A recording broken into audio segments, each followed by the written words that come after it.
I don't feel like that should be a reason for Jeff Skinner to be knocked out of the top 6. Like, me too. He's been one of the team's most productive forwards since the calendar flipped to 2025. I mean, it took him a long time to get going this year, and now it seems like he kind of is finally getting going, and he was looking good with Leon Draisaitl before the Four Nations break, and I don't know why you'd want to get rid of that momentum. Like, Victor Arvidsson and Vasily Podkolzin have each only scored 3 goals in January and February, I believe. So not like those two guys are producing that much. I don't know why they can't find a spot for both Skinner and Savoy in the top 6. I would agree. I actually think it's relatively easy Give him to... at least a few games, right? Like, yeah, totally. Like, I think Skinner's earned an opportunity with McDavid, to be honest. Sure. I think Arvidsson's earned an opportunity to watch the game from the press box.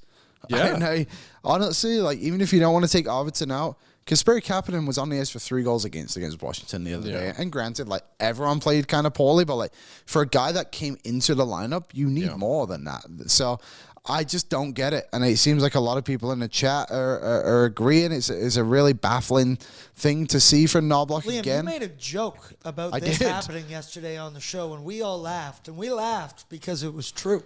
Yeah. And here we are 24 hours later, and it happened again.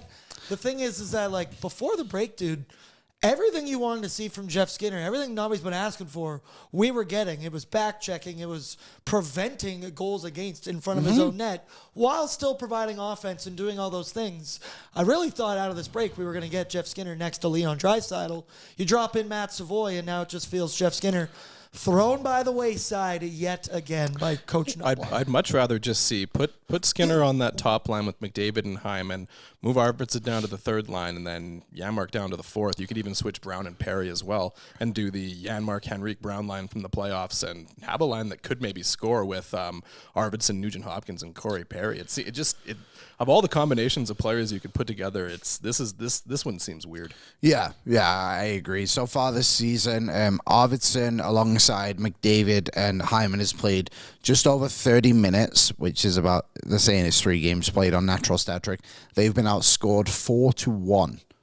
It's not very good. It doesn't make a lot of sense to me. Out of curiosity, let's have a quick peek here and see what Skinner is with McDavid and Hyman, if that has happened very often. There you go.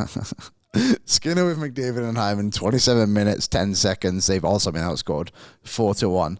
But Skinner with Leon Draisaitl and Podkolzin, let's just say those two, played 15 minutes, 24 seconds. They have outscored their opponents 2-0, outshot them 15-10.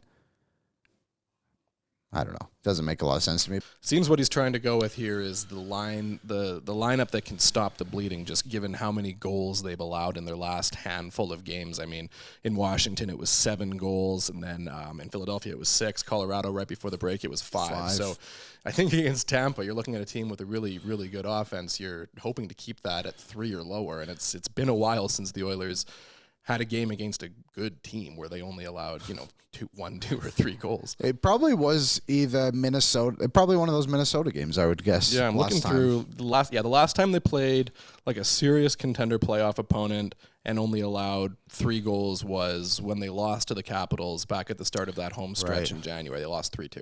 Yeah, and then before that, Colorado, they allowed 3. Minnesota, they allowed 3. LA 0. Yeah.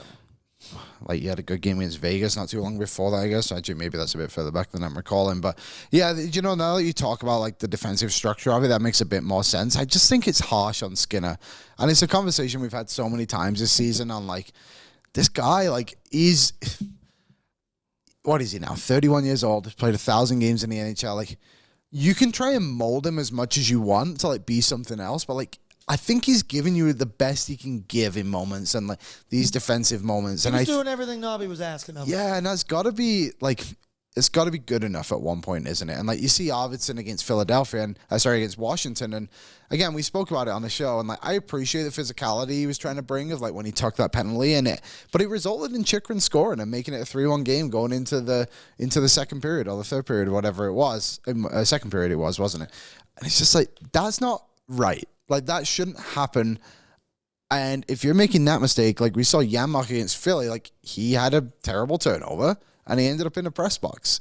I think Arvidsson should have been the one sitting out here, but nevertheless, like showcasing him, Liam, showcasing him. Do you think they should trade him? Would you consider trading him? I definitely would consider trading him. I don't really know who's looking to grab that contract, given it has another year on it at $4 million. That's a pretty heavy contract, and you're probably going to have to take something back the other way. I mean, it's not like it's not going to work. It's not like it's impossible. We've seen the Vancouver Canucks make in-season deals where they're moving bad contracts in and out and doing things like that. But yeah, it was Jeff Skinner people talked about earlier in the season, getting him to waive his no move. But I think Victor Arvidsson's the more problematic contract, given that it stretches one more year. Totally. $4.1 million. Ty and I were debating yesterday if like the Kraken would maybe take him on and like you could get Alexiak back. You kind of like throw in a pick or two. Like, I don't think it's like the craziest idea. I think Tyler suggested a deal is throwing a first round pick to that deal. I would not do that. That's tough. I would not do that in a million years. But either way, do we have What's up, Nation citizens? If you like that video, then you need to be subscribed to the Oilers Nation YouTube. Podcasts, live shows, exclusive interviews, and analysis. Everything you need from your favorite voices at Oilers Nation. And you don't want to miss any of it, so hammer that subscribe button.